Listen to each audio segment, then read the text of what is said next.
Good afternoon, ladies and gentlemen. This is the paralever on my GSPD. I thought I would have it back together sooner than this, but I had a bit of a dance around with installing the drive shaft boot this afternoon. I had not intended to take the drive shaft out or the swing arm out, but I actually found a tear in the boot under here.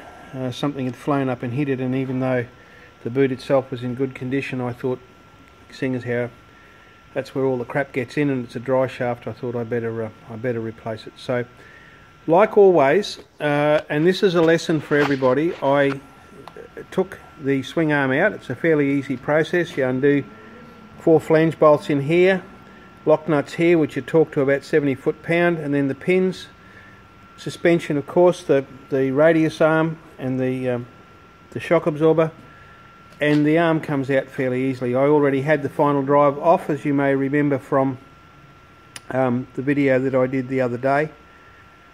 And when I went to put it back, common sense said to me, take the seat off, take the battery out, take the carrier out, and life will be much simpler. Well, I didn't do that. I thought I'd fiddle around and it would be much quicker if I just had to fiddle for a few minutes. In actual fact, that rule is never true. So if you're working on your bike and you've got to take some things apart to get clear and proper access to the bike, do it. Don't talk yourself out of it because you don't feel like it, because ultimately you'll pay the price.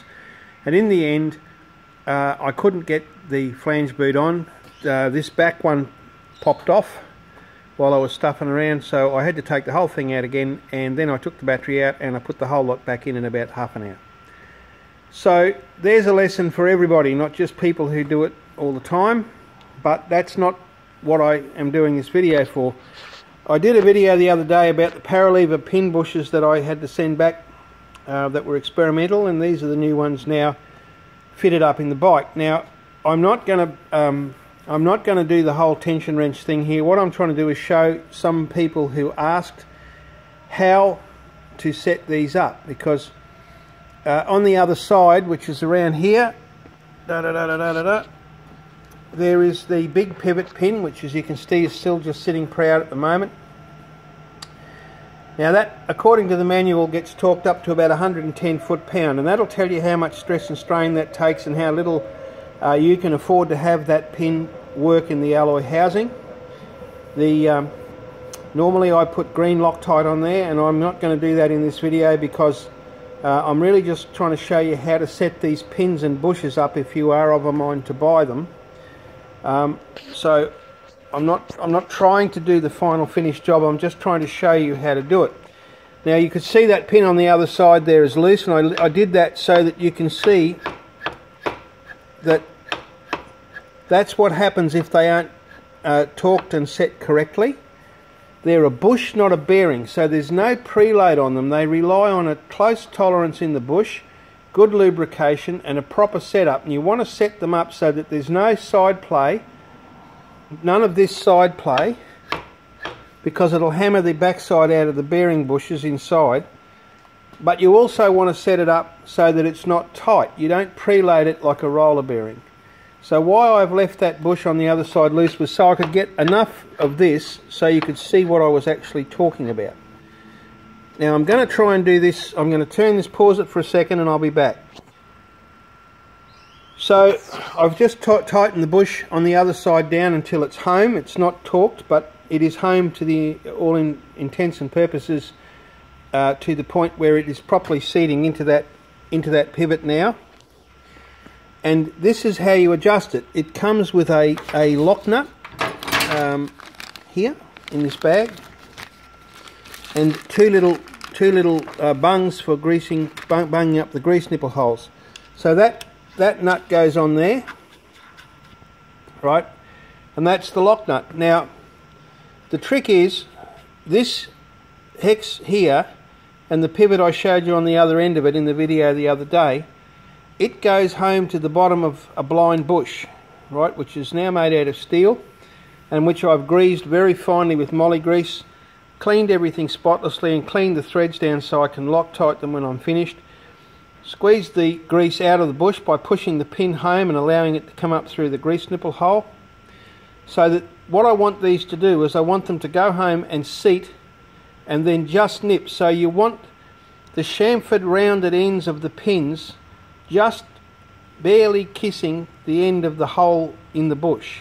So that will stop any lateral movement but still allow it to rotate on the pin, and that will give you the kind of life that will make these actually worth buying. Now I'm going to try and do this on camera, I hope. So let's just try. So now what I'm doing is I'm just quietly, gently taking up the end play in this little bush here. It's got no grease in it. It nearly goes all the way into that lock nut, so I know now there, it's just happened then. So now this will still move very, very slightly sideways. So now I would much rather do this with a 3/8 drive spanner, but I haven't got an adapter. So that's just kissed the end of the bearing run now, just like there.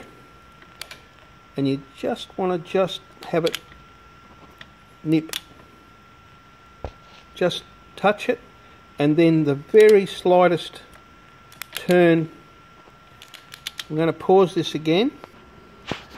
So the reason I paused the video is to go and get this Allen key, which is a much more precise tool, and I can feel just when it goes home that other spanner is just too big and it's got too much inertia. You really don't want to have these rubbing. You don't want to have them with any kind of real preload on them. You want to have them just screwed down to the end of the bush and then just barely turn it into that bush so that it's kind of slipping against the end of the bush without having any ability to grab on it. So what you're really trying to do is stop the side float between the two pins while still allowing the back, this part here, which is the main reason they have paralevers, to rotate around those pins, located by this locating radius rod here, and the shock absorber of course up the top. And the eagle eyes in those of you will just notice when I did that shock absorber is missing its bump stop rubber. It has just disintegrated in the last couple of days. So it's going to get the standard shock put back on it before I take it off, and go down to Rad shock absorbers down on the south side and have a refresh and a resurface and one thing and another. It's a white power shock and I do like it very much, but sometimes it can be a bit problematic. So there you go. Little bit of a story, little bit of a thing. This, when it's on, I Loctite that thread too. And of course you have to heat those and kill the Loctite with heat before it'll undo. And this lock nut, this inside here on a bearing, if you're putting it in a needle roller bearing, it only gets torqued up to about 4 or 5 foot-pound. You do it with an inch-pound torque wrench. And but this nut here, this lock nut, it goes down to about 70 or 77 foot-pound. So the lock nut and the home pin on the other side both have very high torque values to lock those pivots very tightly, because you can just imagine the kind of shock load that they are taking. Anyway, I thought I'd take the trouble just to show you that. I've had a bit of a harassing day that I caused myself, but it's my fault, and at my age I should have learned better by now, but I learn new things every day. Stay well, ride safely, we'll talk again soon.